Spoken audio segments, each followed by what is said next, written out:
PPTE, le fameux PPTE, pays pauvres, l'allègement de la dette.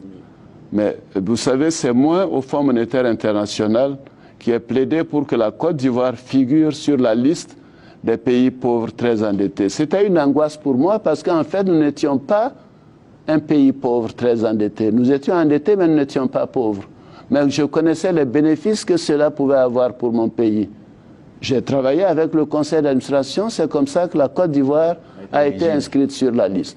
Et après, quand il y a eu des difficultés, il y a 2 ans, avant l'éligibilité, j'ai payé de ma poche un billet d'avion. Je suis allé à Washington. J'ai su rester 1 semaine.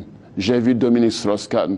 J'ai vu tous les administrateurs importants pour leur dire, écoutez, si au 31 mars, je crois au 31 mars 2008, la Côte d'Ivoire n'est pas éligible, n'est pas donc au point de décision, c'est fini. On aura perdu l'allègement de la dette. Donc moi, je viens vous dire, je suis un opposant, c'est vrai, mais je viens en mon nom et au nom du président Bédié. Parce que nous sommes des opposants, mais nous sommes des patriotes. Si nous perdons cet allègement, cette perspective d'allègement de la dette, c'est plus de 6 000 milliards de dettes que nous aurons à rembourser dans les années à venir. Oui. Non, s'il vous plaît, je vais terminer. Et c'est comme j'ai contribué, je ne dis pas que c'est moi qui l'ai fait, mais j'ai fait cette démarche. Et le ministre Dibi, le ministre de l'économie et des finances, peut vous le confirmer parce que je l'ai rencontré à Washington. Nous en avons parlé et j'ai dit, Dibi, il s'agit du pays.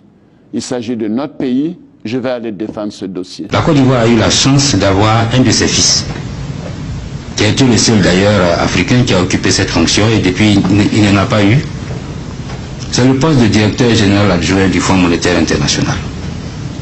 Le président actuel a occupé cette fonction. Et pendant qu'il y était, voilà comment l'initiative a été mise en place.